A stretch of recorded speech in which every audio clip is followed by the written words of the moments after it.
हरिओम प्रिय दर्शकों, यदि आपकी मिथुन राशि या मिथुन लग्न है तो इस वीडियो को बहुत ध्यान से देखिएगा, समझिएगा। इस वीडियो में हम समझने वाले हैं राहु नक्षत्र परिवर्तन प्रभाव को। राहु अब अपना नक्षत्र परिवर्तन 23 नवंबर को करने जा रहे हैं। ये अब शतभिखा नक्षत्र यानी कि स्वयं के नक्षत्र में गोचर करेंगे। और जब कोई भी ग्रह अपने राशि में, अपने कारक भाव में या अपने नक्षत्र में गोचर करता है तो वो बहुत बलवान हो जाता है और उसका पूर्ण फल मिलने लगता है। या कोई ग्रह वक्री अवस्था को प्राप्त हो तो बलवान स्थिति में पहुंच जाता है। इसी तरह कई स्थितियां हैं, अवस्थाएं भी कुछ हैं जिनमें ग्रह बहुत बलवान हो जाते हैं। आने वाले समय में जनवरी से राहु भी उस अवस्था को प्राप्त होंगे जिसमें वो पूर्ण बली होके और पूरा फल देना शुरू करेंगे।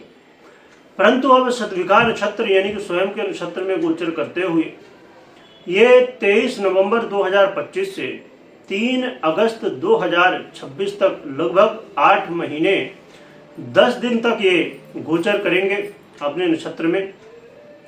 वर्तमान में राहु कुंभ राशि में यानी कि शनि की मूल त्रिकोण राशि पर गोचर कर रहे हैं और मिथुन वालों के लिए भाग्य भाव में गोचर कर रहे हैं।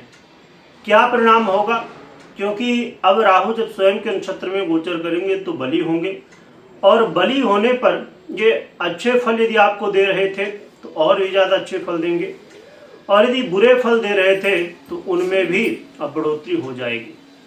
आपने पिछले लगभग 6-7 महीनों से राहु कुंभ पर गोचर कर रहे हैं, यानी कि 18 मई 2025 से ही इनका गोचर काल कुंभ में चालू है और एक राशि में ये 18 महीने रहते हैं। तो इन 6-7 महीनों में आपने देखा होगा कि क्या कैसा प्रभाव दिख रहा है। तो आपने महसूस किया होगा कि राहु आपको कई बार बहुत कंफ्यूज कर रहे हैं। आपने इन 6-7 महीनों में कंफ्यूजन की स्थितियां देखी होंगी, क्या करना है क्या नहीं करना है, ये निर्णय लेना कई बार बड़ा मुश्किल हो जा रहा है।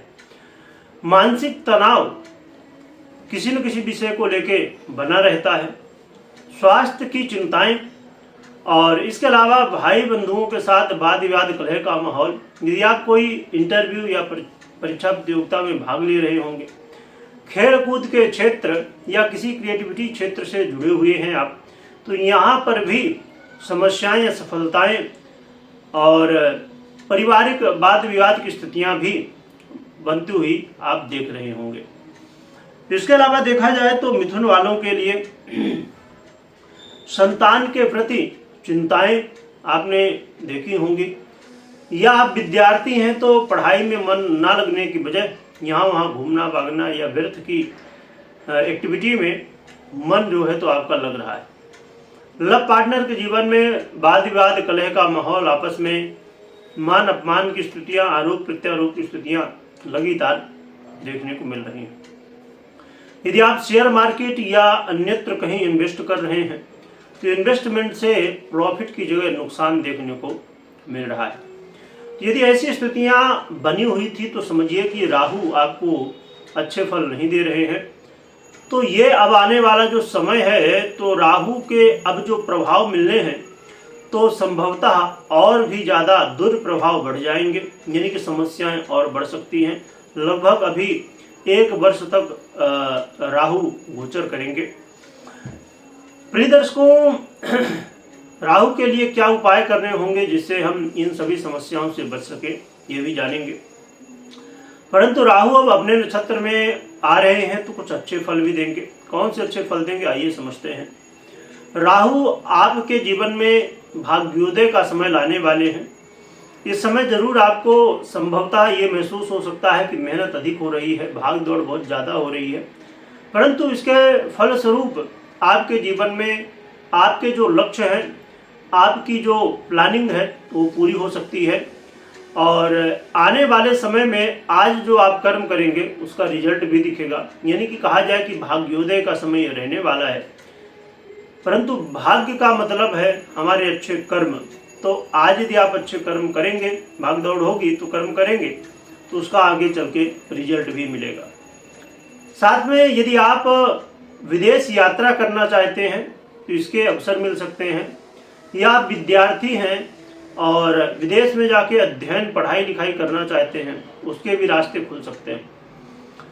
और धार्मिक यात्राओं का भी कई बार मौका मिलेगा, परंतु यात्राओं में कई बार थोड़ी सी उलझनें आ सकती हैं, तो आपको ध्यान रखना है।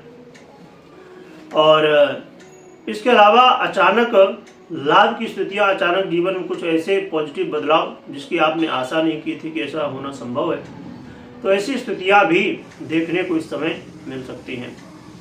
जो विद्यार्थी, जो स्टूडेंट उच्च शिक्षा हासिल करना चाहते हैं, कोई बड़ी डिग्री लेना चाहते हैं, उसके भी अवसर इस समय देखने को मिल सकते हैं। तो राहु का ये नक्षत्र परिवर्तन जो होने जा रहा है, तो इन क्षेत्रों में आपको पॉजिटिव परिणाम देंगे, लाभ दे सकते हैं। परंतु ये जो समस्याएं आप देख रहे हैं, राहु के अच्छे परिणाम मिले उसके लिए क्या उपाय करना चाहिए? तो एक तो हनुमान जी की आराधना करना सर्वश्रेष्ठ है। हनुमान चालीसा का पाठ कर सकते हैं, दर्शन कर सकते हैं, जो भी आपसे सेवा हो, चोला चढ़ा सकते हैं। इसके अलावा हकीक की माला से ओम रांग राहवे नमः या राहु के अन्य मंत्रों का जप कर सकते हैं। और 8 मुखी रुद्राक्ष चाहे तो धारण कर सकते हैं, या तो आप अपने घर में राहु यंत्र को स्थापित करके विधि विधान से और फिर आराधना करें। तो इन उपायों को आप कर सकते हैं, जिससे आपको राहु के आने वाले ये जो नक्षत्र परिवर्तन या राहु के अभी कुंभ राशि में गोचर काल है, तो इसका पॉजिटिव परिणाम आपको देखने को मिले। इसके अलावा हमेशा इस बात का ध्यान रखिए कि कभी भी हो, कोई भी आपको निर्णय लेना हो, तो ये बहुत जरूरी है कि राहु तो गोचर में कैसे हैं तो वो तो आपने समझ लिया, परंतु आपकी पर्सनल कुंडली में कैसे हैं। यदि अच्छी स्थिति में है तो ये समय होगा, ये 8 महीने 10 दिन का लगभग समय है। इस समय आपको अपने जीवन में बहुत कुछ प्राप्त हो सकता है, परंतु ये बेहद जरूरी है कि राहु आपकी कुंडली में कैसे है। यदि अच्छी स्थिति में है तब तो बहुत ही अच्छा है, आपके लिए भाग्योदय होगा और जीवन में बड़े बदलाव हो सकते हैं। परंतु यदि राहु पीड़ित अवस्था में है तो हमने जिन समस्याओं को अभी समझा, वो समस्याएं बहुत ज़्यादा देखने को मिल सकती हैं। तो उसके लिए क्या उपाय आपकी कुंडली के अनुसार, आपकी ग्रह दशाओं के अनुसार, अन्य ग्रहों के अनुसार करना चाहिए, उसे भी जरूर देखना चाहिए, समझना चाहिए। कुंडली विश्लेषण करें या तो करवाएं। कमेंट में जय बजरंगबली लिखिएगा, लिखने के साथ स्मरण करिएगा। वीडियो देखने के लिए बहुत बहुत धन्यवाद।